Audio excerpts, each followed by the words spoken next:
Peggy 18.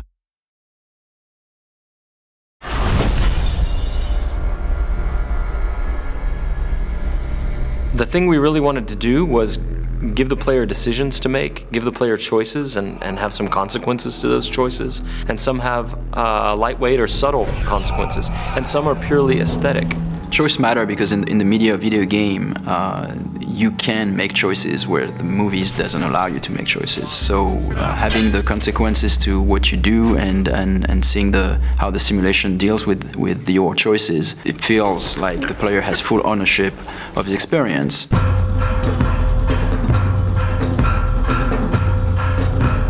My goal is that everything that the player wants to do, he should be able to do it.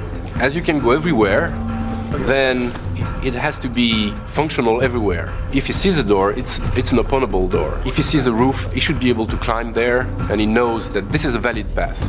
As you guide Corvo through the world, as you see this world from a first-person perspective, you can constantly approach the game with all-out violence or subtlety, like you can be very surgical in how you move into an environment and how you deal with the assassination target.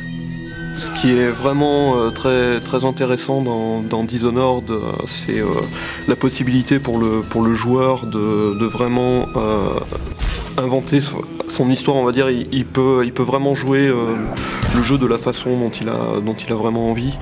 Il peut très bien jouer au jeu sans jamais tuer personne, ou alors être une bête sauvage et attaquer tout le monde, mais ça aura des conséquences dans le jeu. I feel like we might have made the first assassination game where you don't actually have to kill anybody.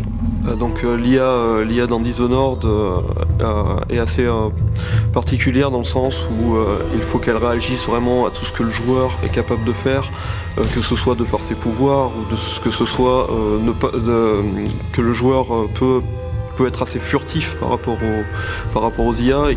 Dans Dishonored, le joueur a la possibilité donc de jouer de différentes façons, et s'il choisit la façon vraiment furtive, essayer de... There's really no reason for you to listen to me. If you ever need steady work, you come see me. Il peut écouter ce que l'IA va dire.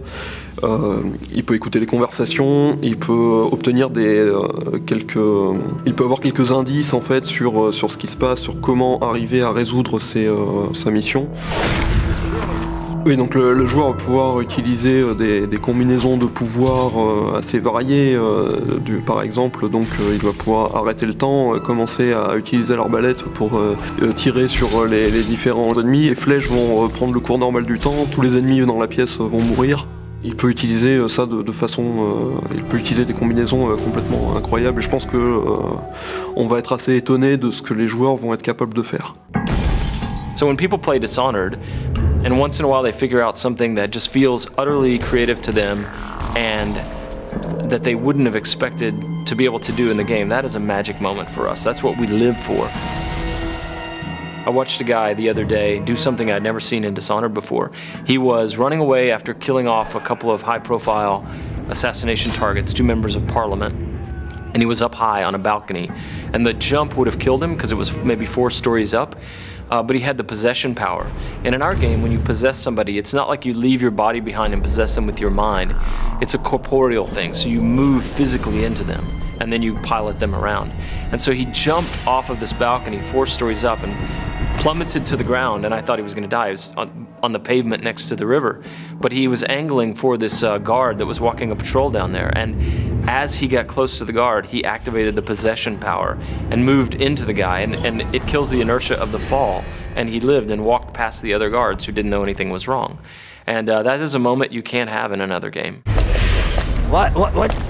What's happening? Once a programmer came back to us and he shot a little video of something that was really fun he wanted to show us. So what he did was that he summoned a set of rats, then he froze time, then he pulled out the spring razor, which is this kind of mine that you can stick to things. So he could actually froze the rat, stick the mine to the rat, then he possessed the rat, and then he moved the rat around and close to a guard and ejected as the mine exploded. I think what is special to Dishonored is that the moment-to-moment emotion is great.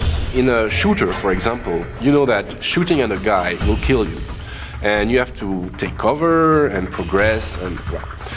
But in Dishonored, you can combine things in a way that even the result can be unpredictable. For us, the thing that is a thrill is whenever we are surprised by the game. We see that for the first time, like a character responding to something, all those powers will chain together, and still simulation works. For us, it's really mind-blowing. What I like to do when I'm playing games, you know, to share experiences. Every player experience would be pretty different. I would love the player to feel that.